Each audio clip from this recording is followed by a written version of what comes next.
Hello, and welcome to POMA Does, a podcast produced by the Pennsylvania Osteopathic Medical Association.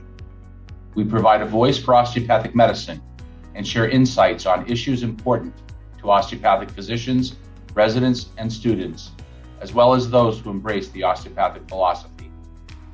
POMA's mission is to promote the distinctive philosophy and practice of osteopathic medicine in Pennsylvania for our members and their patients. Thanks for tuning in. Hello, and welcome to the latest episode of the POMA Does podcast series, sponsored by the Pennsylvania Osteopathic Medical Association. I'm Noelle Provenzano. I'm a third-year internal medicine resident at Einstein Montgomery. I went to medical school in Arizona at Midwestern University, and now I'm a part of the resident member on the Board of Trustees. Today, I am joined by a couple other colleagues, and we are going to explore the topic of how to apply for fellowships and residency, what directors look for in an application, and how you can make your CV stand out. I'm Jim Latronica. I'm an assistant professor of psychiatry and family medicine at the University of Pittsburgh School of Medicine. I do addiction medicine and behavioral health. I treat those 100% of my clinical time, so a little atypical for a family medicine doc. And I finished an addiction medicine fellowship in 2021. I'm Lindsay Forker. I am also a third-year internal medicine resident at Einstein Montgomery. I'm currently applying for a cardiology fellowship, so this is kind of right up my alley of where I need to be. And my name is Jonathan Nunez, but I go by JJ. I'm an assistant professor at the Penn State Health and the College of Medicine.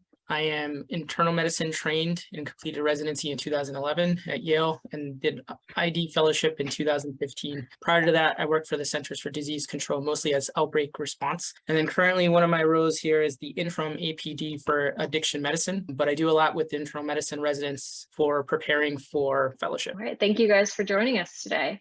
So I think overall, the main question is, how to stand out, how to get an offer of an interview from your paper application, and then how to excel in the actual interview process. So what would you guys say is something that makes an applicant stand out just on their CV in general? Did you want to start, Dr. Nunez? Sure. I think one of the big things that I look at when I reflect through the CV is one, trying to figure out, is there something that they've done for a project that they're dedicated into the fellowship that they're going to or the specialty that they're going to. And I like to see more than just necessarily a poster presentation or an abstract presentation, which is nice. I like to see something that's been in fruition and development through the course of their residency. So it shows to me that they've thought through it through different parts of a particular phase of their scholarly activity. That's one thing that kind of reflects for me overall. Two, I think it's nice to see that the hard work that they've done presenting, if there's publications, also is something that will reflect through me as well. And also, I'm a big fan of advocacy. So when I look through, I like to see that, overall, something that's highlights to me is, if they've been working with marginalized patient populations or what activities have they done in terms of that. I also reflect on where they're applying. So if they're applying to like an academic program and they keep mentioning medical education, I like to look for experiences where they've had that provide medical education as well. So those are some of the things I'm initially looking through the CV as I think about applicants.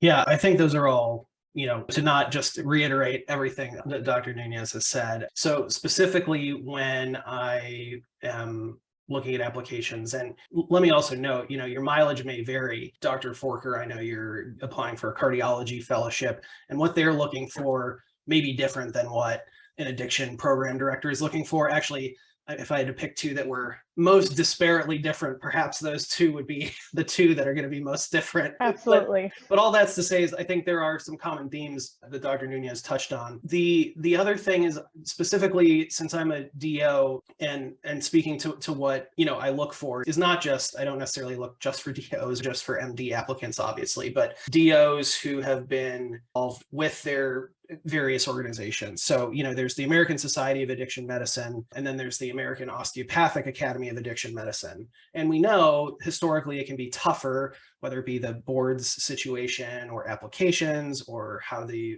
COMLEX versus the USMLE steps are accepted. Sometimes it can be tougher for DOs. That gap is shrinking, I think, but becoming affiliated, showing growth, doing projects over time or communicating with your colleagues in your specialty college. I think it not just quote unquote looks good, but it also gives you functional opportunities to see people who've gone before you, what they've done. So looking for those DO specific groups, not that if you're in addiction, you're probably going to be involved in both if you're a DO. So that's not the exclusion of either. Can I add something to that before I forget? Because I would say I've worked in many different institutions where I would say the landscape of the providers are slightly different. And I'm always a big firm believer. The best physicians I've worked with, man, definitely been DO. So I would reflect that something that Jim had mentioned. One is it's not just all about academic, scholarly research.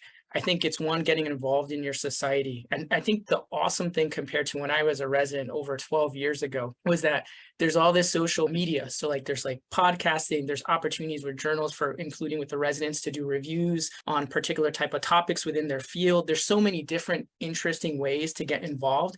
And those are the things I want to see in the CV. I want to see how you took advantage of the residency program and the opportunities that you have as a resident. And I think one thing that Jim had mentioned is really getting involved with your local societies, in particular, whatever interest that you have. One, because it's going to be the cheapest fee for you to necessarily be involved, sometimes even free.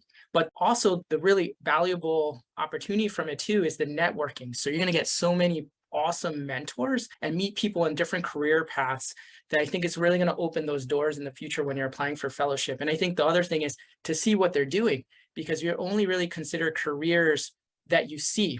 So if you see people doing really interesting things you never heard of, you may not even have considered that career because you never saw it before. Yeah, I completely agree. Go ahead, Dr. Provenzano. If we were going to scale this back too for people applying for residency, is there anything that would make a med student stand out?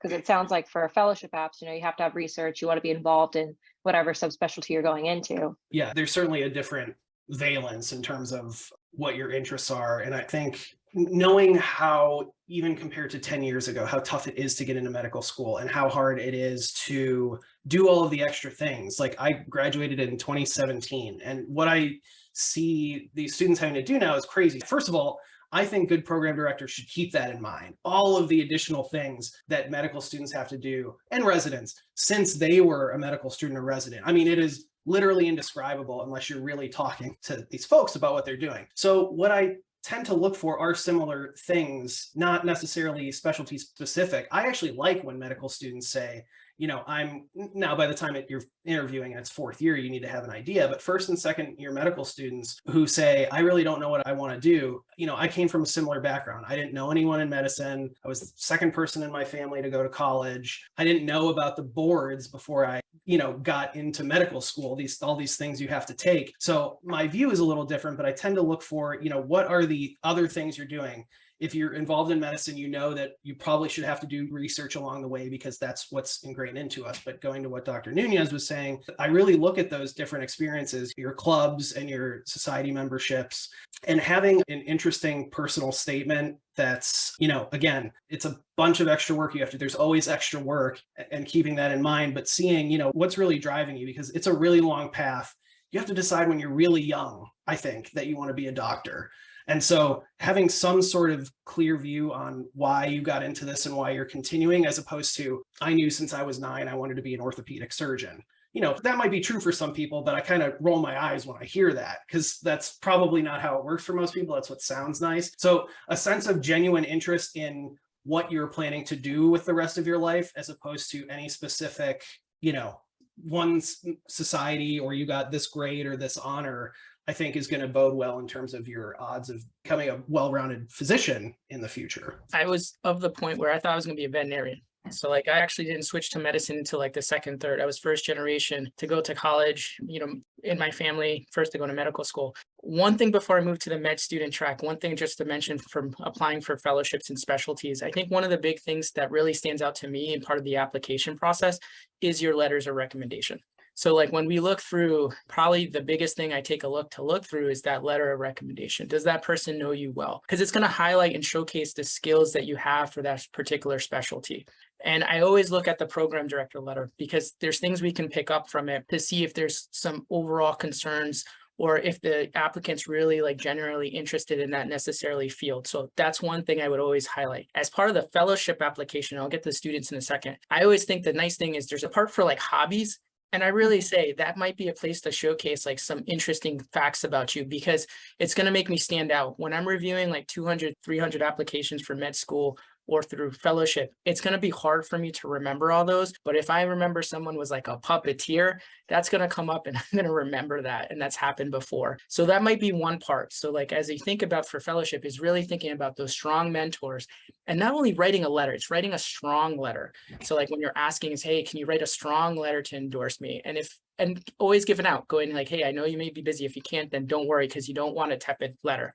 Switching to student, I will be honest with you. I graduated in 2008. These students are amazing. So like if I was to apply now, I don't think I would have got in. But what I look at, and it reflects to the residents, is why they went into medicine. What have they done to prepare for that career? And I always look at it from through the lens of service. So like, what have they done to really prepare them? Or what have they done to kind of serve their communities? Because in my view of medicine, we're always serving our communities, no matter what field you do. So that's something that I look at. I also look like for continuity. I don't really focus so much on the number of things that they've done. I look at what things have they done that's been longitudinal. And within that activity, have they done stuff that's either scholarly or leadership? And recognizing scholarly means many different things. It doesn't mean necessarily just bench research. It might be clinical research, may not even be research. It might be more like advocacy. So those are the things I'm necessarily looking at when I reflect through the application. Unfortunately, sometimes the board steps and, and stuff get in the way, but I always think I look at the opportunity to really learn from the applicant. So that personal statement, I think, is really important. I would highlight, like, I'm just putting up my application for promotion. We have something that's very similar called a narrative statement. And I prepared for that probably 4 to 6 weeks, making sure people reviewed through it, because that's the sense that you're going to get to really learn about that person. And that's not the opportunity to be super scattered. You want to be concise so that when someone finishes that statement, they're like really rooting for you to go, yeah, this person would be awesome if they were in my program, or this person would be awesome in this school. I really want them here and I really want them to be successful and get them in. So those are some of the key things that I think about when I review. And Jim, interrupt me because I talk a lot. So my wife tells me all the time. The one key thing I think that's really important is mentorship, and recognizing mentorship can come in many different flavors. So like, it's funny because my wife's scholarly stuff is really into mentorship. So one of the big things I always try to focus is thinking about having multiple mentors. I have one that's like a career mentor. I need to know what I need to do to get promoted, because if you stay in academic medicine, that's actually really important. Okay. Then I have a scholarly or research focus. I'm not as research focused, but there is some scholarly interest that I have. I have a scholarly mentor to really make sure that I'm hitting those things and focusing my activities to high yield activities that will go onto my resume and CV and help me professionally in skills, but also for promotion. And then I have my third one, who's like my life coach. Okay. It's like someone where I'm like, hey, I have 2 children now. How do I balance all this stuff? Right. My wife is awesome and amazing in her field of medicine. How can I be more supportive to her and at the same time make sure I'm there for my children while trying to be an excellent provider as well and prevent burnout? So I think the nice thing about this phase in career is it's really exploring. And when you go to someone and you think of them as a potential mentor, I always set up a meeting with that person. My expectation when a resident or student meets with me is that they send me some sort of agenda, something that we're going to talk about, that there's some reflective process before they come talk to me. If they're interested in a project, maybe they did a little bit of a lit review before they're talking about that. Or maybe they did some homework before coming to see me. So I know that, hey, they're really interested and really want me to provide some mentorship as well. So those are some of the things that I find will help prepare for when you apply to medical school, will help prepare from medical school to residency, will help from residency to specialty. And I guarantee the hardest part, and I don't mean this overall, I know you guys work so hard. I know you guys are stressed. Each phase of life will get challenging. And I guarantee when that first year as an attending, super scary. So like overall, it's nice to have that aspect, because like overall, it kind of helps you not feel so overwhelmed. And I even forgot the one thing, clinical mentor. So my first job, when I took my first job, I made sure I had clinical mentorship. I studied and I had a background in epidemiology. I was doing stuff with addiction already. I was doing stuff as an ID fellow with HIV primary care, but there's a lot that I don't know. And I need to know that there's someone there I can lean on to when I have something that's really medically complicated. Nothing comes as easy as that mix-app question. Nothing comes as easy as that, AC, whatever things we use for the boards. Real world is gray. So like overall, it's always nice to have someone to bounce ideas off. Are there any red flags that you guys have seen on applications that you're like, do not put this on a CV, do not put this in a personal statement, stay away from the topic in interviews? Yeah, I'm trying to think off the top of my head. I mean, just have people read over your personal statement. Absolutely. And not just one people, not just two people, like I get when I write letters to people or emails, like there are typos, it does stick out. It's not ideal that can be a make or break thing, but have people look at your statement multiple times and have your enemies look at it, or people maybe that you're not super great friends with. I'm serious, because you want someone who can give you a real great frame of reference. I do remember one letter when I was reviewing applications, and he was comparing medicine to golf and his career in golf. That was the entirety of his personal statement. So not only is that the stereotypical physician golfing behavior, but also it didn't tell me anything about him. That's not to say that you couldn't work a sports analogy into a personal statement, but making it about what you're going to do and who you're going to serve as opposed to about yourself. So personal statements, they can be make or break, and I'm a little more maybe choosy about those than others. I would agree with that. I think one of the things is you're putting a lot of time in that application. So you really want to make sure things are error prone. The closest I can relate to this really is putting my portfolio ready for promotion this year, because I spent a lot of time to make sure there's no errors, that everything makes sense, that everything was concise. So I think one of the things that was helpful is have many people review and don't wait last minute, because a lot of times it's not that we don't want to, we may just be juggling life overall.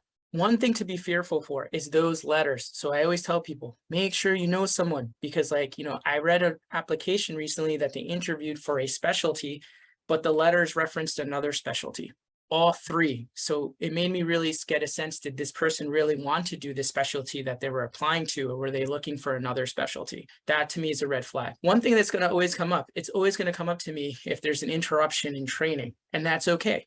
Life happens, something happens. So I think one thing to kind of focus on is if that happens, there might be some point to address that in your personal statement. Just to interject real quick. So you're saying if someone has a gap in their training program, would it be better to highlight that or put it in that one section on the app where it's describe any basically red flags that you have?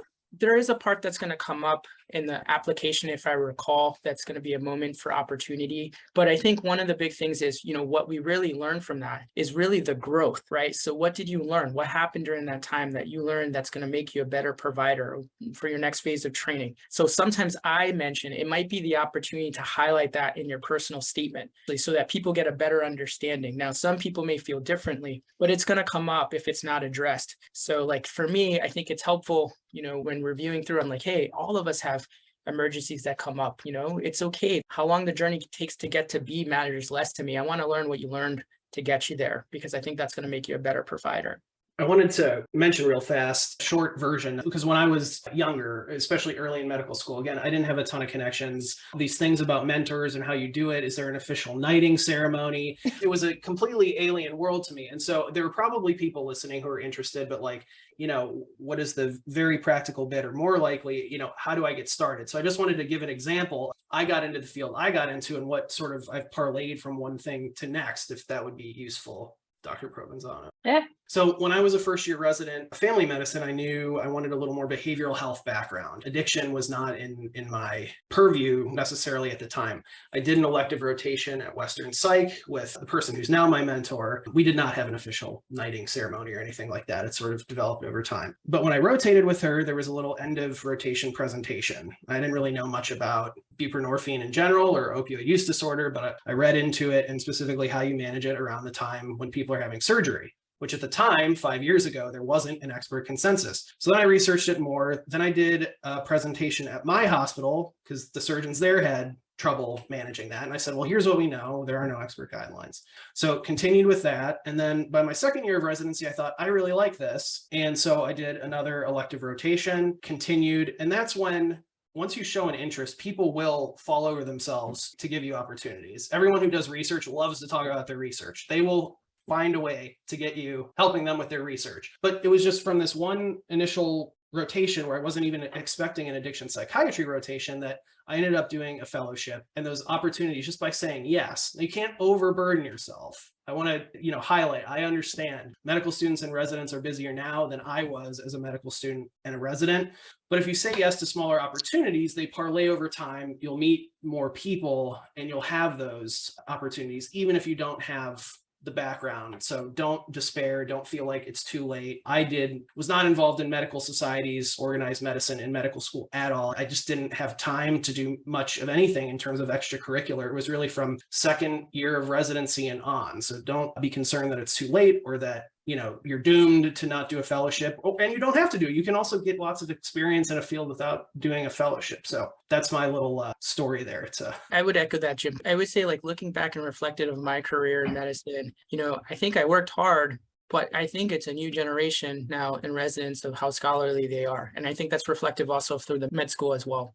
And one thing I would highlight is, I always think there's this urgency to go after training and actually do a fellowship. And I understand, because that's the path that most of us have followed, even applying to medicine. But I think the biggest thing that was helpful for me was actually taking time off from my internal medicine residency. When I finished, I worked for Centers for Disease Control, mostly doing outbreak response for the state of California. And I thought I was going to do public health. And it was helpful because, like, it was no clinical medicine. And I recognized very early on, like, I can't do that. I trained way too hard. And I'm super appreciative for the training I have, and it's not reflected for anyone else, but for myself, I needed to go back to medicine. So, I went back, did an ID fellowship, always knew I was going to do an ID fellowship, mostly because, I've always had an interest in HIV medicine and always working in marginalized patient populations. And it was during residency, my continuity clinic was embedded in an addiction medicine clinic. So the themes I'm trying to reflect in my story is that there's going to be awesome opportunities that come your way. And it's to be open to do them. Take that challenge. Maybe you may not feel that you're the most qualified. Don't get me wrong. I still feel that way sometimes. And you'll be surprised because, like, one, you will, and your passion will get you through that. And three, you'll develop skills. So, like, as you go through these opportunities, is recognizing to take advantage of those opportunities so that you can learn, but you might be reflective, because if you're so passionate in what you do, that's going to rub off to the learners that interact with you. And I'll highlight that with one final thought because of Jim. So I had an intern that was very interested in POM crit. Jim was our first year fellow in our addiction medicine clinic. And there was a patient that we were struggling with that he wasn't even going to see us in our clinic, but he was responding to a telephone message and touching base with the patient. Jim was right there. And Jim spent so much time with him. And that patient was actually transitioned to buprenorphine, both for it because there was concern that there might be some opioid use disorder, but for pain. And that patient did phenomenal. But why I highlight that is that now that person now is applying for addiction medicine fellowship. So as you go through this training, is recognize, take advantage of those opportunities, because if you love what you do, it's going to rub off to the learners and they're going to do exactly what you do. So moving on from, like, the application side of things and into the interview side of things, I think one of the first questions that everybody gets asked during an interview is, so tell me about yourself. And personally, I find that as the hardest question that you can answer. I hate talking about myself. I don't do that. So what are some tips that you can give people to kind of get through that first initial question? I have sort of a self-deprecating sense of humor. And so I might out loud say, I really hate talking about myself, but here's what I can say. Here's why I'm sitting in front of you. And that is usually what I say when people say about that. A good interviewer won't ask that question, by the way. A really good interviewer will ask more pointed and focused questions. I think it is potentially a nice way to break the ice. But again, I remember residency interviews and fellowship interviews and remembering which ones really stuck with me. What were the really good questions? So I think that's part of it, is hopefully someone has more interesting questions to ask than tell me about yourself, even if it's meant as an icebreaker. If you have to talk about yourself, I think you have a chance. It's so broad that you can reframe it. So, why are you sitting in this person's office at this institution? And again, even saying that out loud, why are you here as opposed to someone else? It doesn't have to be a list of most interesting facts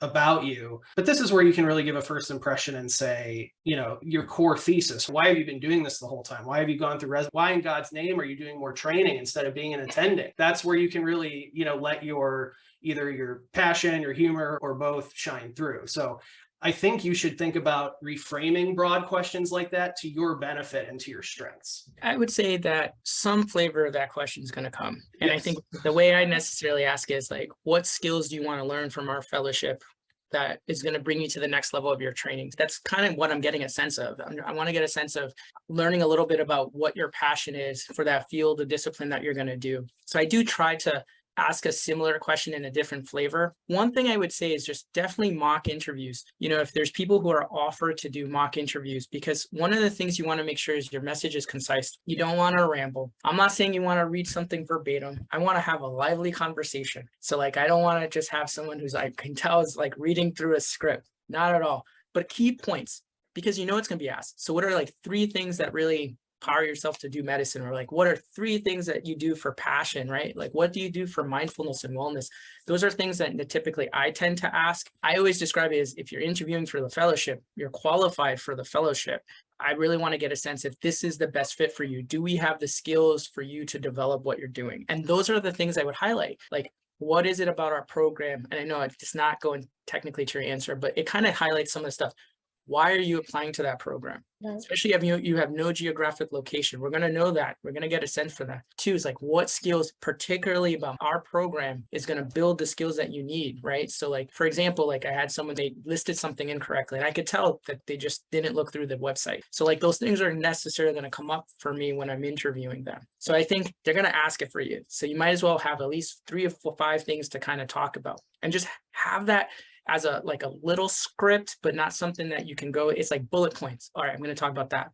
That way you stay on point. I'd like to say that was not slander at generalized questions. I agree that there's sometimes appropriate listening who not at all. I will say, for all of my cardiology interviews, a form of that question did come up. There's some questions that were pretty off the wall during interviews, like people asking, what's your favorite kind of patient, and things like that. Mhm. And I don't know if there's like a good or bad way to answer it for interview seasons, because I feel like when you're answering an interview question, you want to try to tie it back into yourself, like highlight, something strong about you.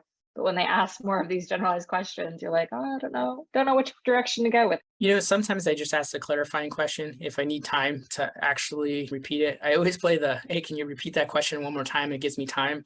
One of the things that when I was doing like interviews for media and presentations for back at CDC or like our national conferences, one of the things they try to highlight for us is, 1, if you need time, just clarify the question. That'll buy you a little bit of time for organization. If you truly didn't understand the question, And 3, I try to avoid going, that is a good question, because you want to recognize that if they're asking the questions good, no matter what, there is no good or no bad questions. Typically try not to do that. Be honest. I would say we can get that from a sense of being genuine from the interviews. We've done many and several. I think one of the big things is really just getting to know someone and that they're passionate in what they're doing. That's the stuff that excites us. Each program is going to be different. So recognize that. So when I was doing my ID fellowship, like when I interviewed at X program, I knew they were super academic. Their first thing that they told me was like, hey, public health isn't academic enough for our program. And I was like, I don't know if that was meant to just take me off during my interview, but my response was, that's interesting because 8 of your fellows are being mentored by us in our department. And then that changed the conversation. Other programs, have more of at least for what I applied for, service focused. They really want to work with the underserved, really worked on promoting like prevention stuff.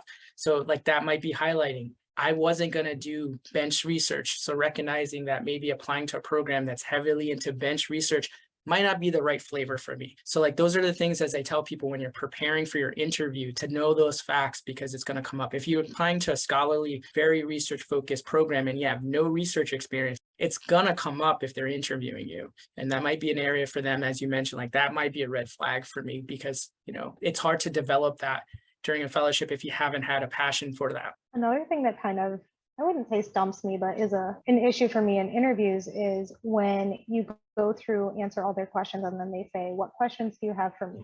Because you don't want to ask generic questions that you can get off the website, but also, how much do you know about the program before going into interview day to formulate your questions? So what are some good questions or not so good questions that you guys have heard during interviews? Yeah, so I agree. My cheat is, if this is at the end, let's say you've asked a bunch of questions and you're questioned out, which will happen all the time, whatever you're interviewing for. The easy out is, you've really been great about being thorough about all the questions I've already asked, so I'm good. So if that's the end, that's your out. Just thank them for all the questions they've already answered. For fellowship or residency, I guess they both work together. You can ask them about some of the things their fellows have gone on to do. For example, my residency was rural family medicine. We had a disproportionate amount of people go on to do rural inpatient hospitalist work, which wasn't necessarily my favorite, but it gave me a background in terms of, I knew I was going to get more inpatient experience, which ended up helping me on the outpatient side than the average FM doctor. So 1, it gives you an idea of what their residents and fellows go on to do. And also, if they really care.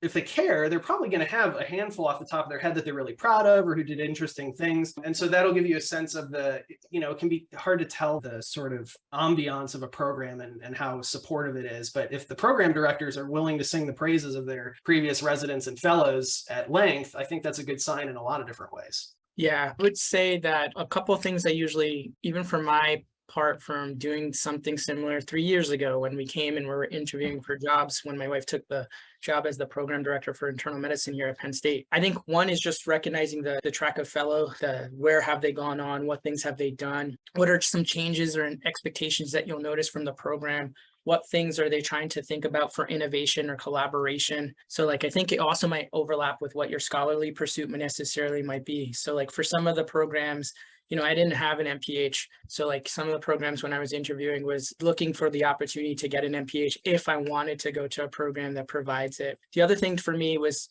also landscape of the area. So if I didn't know the area, one of the questions that came up for me was also trying to get a sense of like, what is the opportunities for, my significant other. That was different for me because I was doing that as a job interview, or it was like fellowship interview and I really didn't know the area. So like trying to get connections in that department so at least my wife can start that conversation if of interest. I think the final thing too is sometimes, if they don't give you the opportunity to meet the fellows or the residents or the med students, whatever level, I get worried about that because like, if you're not meeting them, are you not meeting them because morale's pretty low, or is it so busy that they don't even take the opportunity or have the opportunity to come talk to you? Those are probably some of the big things. And there's separate questions I have for them than I do for the interviewers. So like, those are the ones where I'm like, hey, what's the real deal? Like what's going on? Or thinking about like, what is the area moving from whatever place I'm coming at? What do I need to know about like living in this area? Those are questions I typically had asked. Similar to that, and it'll depend on how long that program director's been there. If they've been there 20 years, you might frame it a little differently, but what's the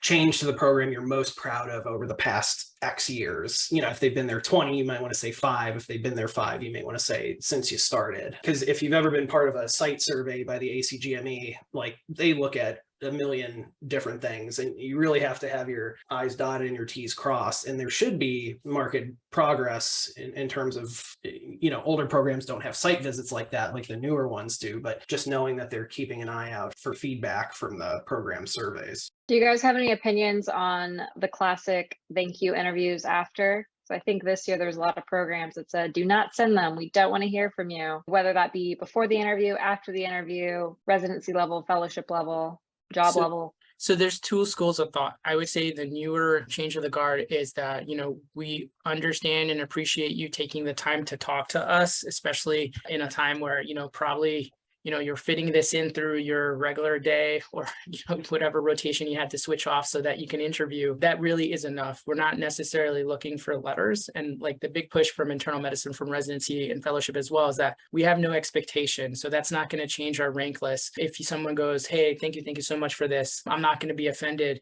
Overall, programs might reach out to you to see if you have any additional questions, might reflect on necessarily, they may say things if they're had a pleasant day talking to you, or like, really look forward to see if you have any additional questions. I remember I kept getting connections with other providers within the health institution, mostly for scholarly stuff. So I think that was like feelers to see like how interested you still are in the program. No program has the right to ask you what your rank list is. So like you do not answer that. You do not have to answer that. That is actually a violation. They're not supposed to ask you and you're not supposed to provide a response actually. But we've gone away from the letters. Yeah. So I interviewed for fellowship. It was the fall of 2020. So right before COVID started. So I was driving all over the place and addiction medicine wasn't in the match at the time. It was a whole mess. So I did do for residency and fellowship, I did do letters. I sent them. If we could have a universal countrywide detente and everyone all agree to not expect them and not do them, I would absolutely be fine with that. And I agree from what I've heard, and sometimes I am, just because they have the most spots, they sort of set the tone. So it's good to hear that that's sort of an official or semi-official stance now, because again, just the amount of extra things every 5 years that students and residents have to do. But there's a difference, Jim, to echo that in the sense that depending on where you're applying, so like your program director can reach out to programs to go that they're interested. And we've done that before too. If there's a particular institution that I know that the resident wants to go to, maybe because they're really interested in that program and wants to highlight that conversation, sometimes that goes through the program director, or maybe if there's like core faculty that had trained there as well. So I've done that where I'm like, hey, this applicant's amazing. Like, I really think you need to consider them for your residency program or for your fellowship program. Those are communications to have with your program director. And you should be having that conversation with your program director. Actually, they should be aware of your interviewing process, mostly because, and I know this is going away from your question, but in the sense that what I want to say is that you want to make sure that letter that they're providing is robust and really highlights the positive things about yourself and really reflects that the thought process that you had for applying rather than a very generic letter. I actually think that's the part that's really like off-putting to me. It's like the standard generic letter that's like a paragraph. And kind of along those same lines, what about the letter of interest to programs, like even before getting an interview saying, look, I'm really interested, I have X, Y, and Z connection to this area, please give me an interview? Usually those instances like that, I've usually worked through the program director. The hard part is I think COVID has really switched the way of interviewing. So there's some specialties that the number of applications is unbearable. So GI, cardiology, pulm crip. Those are instances where I think going through the program director and having them reach out on your behalf, there's been times where we've been able to get interviews for applicants. And I think one of the hard parts is like, there's so many applications. So like to make one shine compared to 200 that might be very similar. So I would say like usually what I've done for that is if your mentor has a strong connection to that program or like someone in your program has a strong connection to your program, that's the way I usually go around it. Specific for those, whether it's your resident or student section or your district trustee, again, there are just fewer of us overall. It's growing, but there are fewer of us, and reaching out, especially if you're in Pennsylvania, you're applying within Pennsylvania, which is super common. A lot of Pennsylvania residents stay in Pennsylvania. So, don't be afraid. Like that is, if you're scared about, I agree, talking to your program director is great. Also, don't have any fear. Cold email, your POMA representatives. That's what we're here for. And if we don't know someone personally, we probably know someone who does, especially among the DO community. But that's definitely a resource you should utilize. Do you guys have any tips about like interviewing? Would that be helpful as well? I mean, you've gone through the process right now that you're in the middle of interviews. Yeah.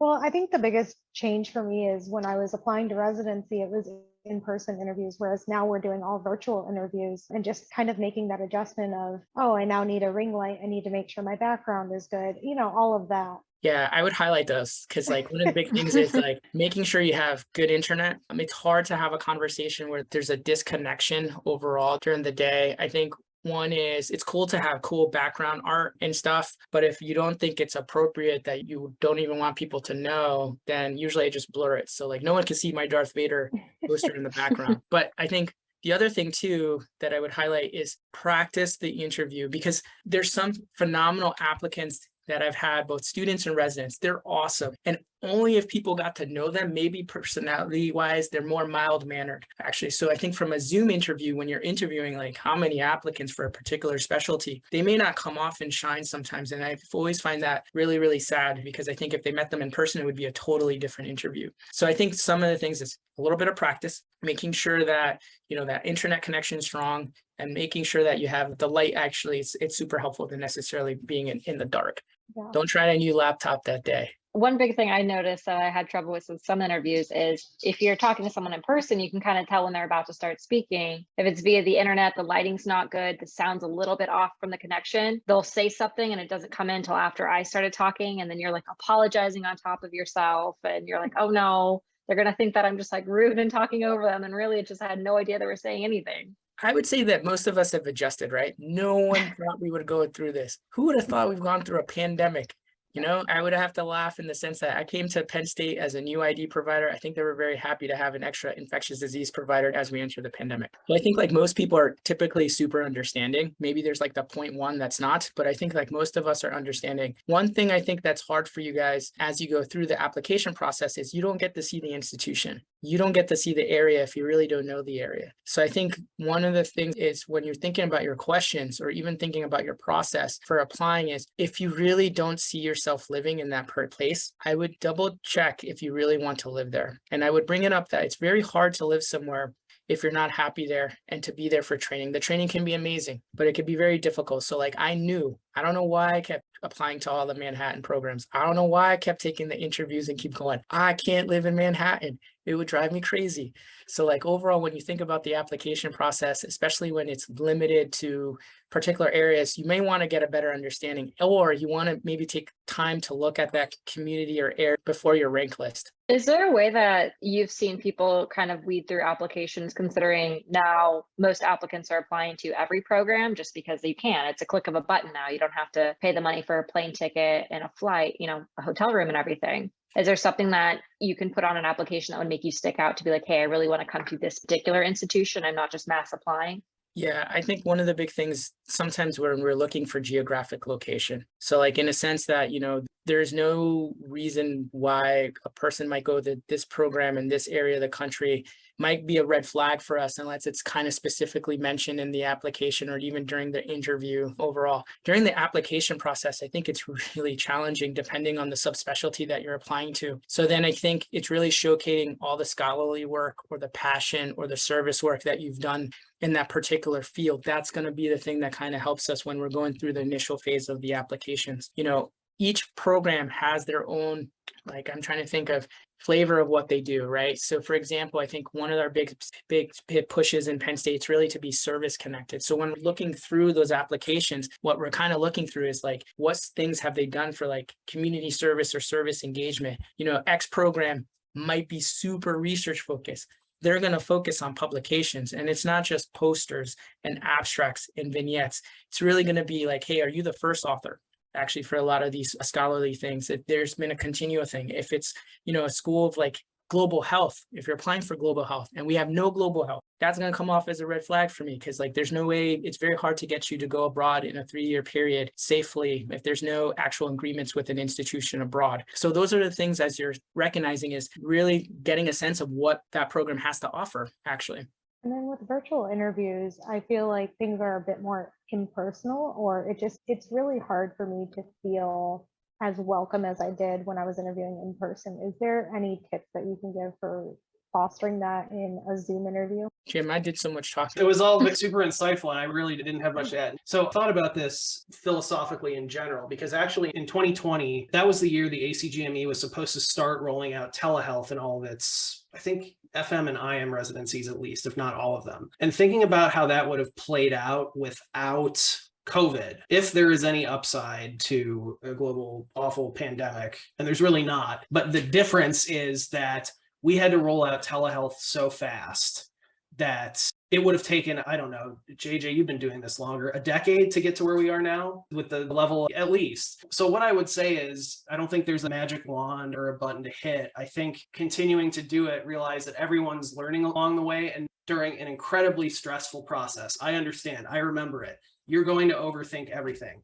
Just try to overthink everything a little bit less than you would before listening to this podcast. And you'll save yourself a little bit of stress and gray hairs down the line, because the programs want you.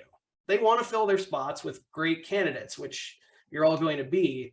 So it is a two-sided interview, and keeping that in mind, that your awkward foibles, remember, I've been on the other side interviewing, and I'm like, oh, that was a silly question that I asked. What kind of a follow-up was that? Your interviewers, if they're self-reflective, will also have, oh, did that come off right? Did I offend them? Are they going to want to come here? It is happening on the other side. The power dynamics are different, so the stakes aren't quite the same. But keeping that in mind, that everyone's learning and we will continue. And honestly, in some ways, not having to travel opens up opportunities for a lot of people who otherwise wouldn't have been able to apply as widely or travel as much. There's bad with the good, but I think just sort of plowing forward and saying, this is how it is, and making the best of it, which is probably something every medical student has to learn to do in many different arenas over the course of their career. That would be my only suggestion. Yeah, I think to make that warm feeling, I think it's one, trying to find a space that's like actually safe to talk, that's not distracted, there's no loud noises. Again, I always think about it, no distracting, or unless you feel that's a reflection of your true personality. Like I'm a diehard music fan, so like if there's a poster at a music concert, that's fine.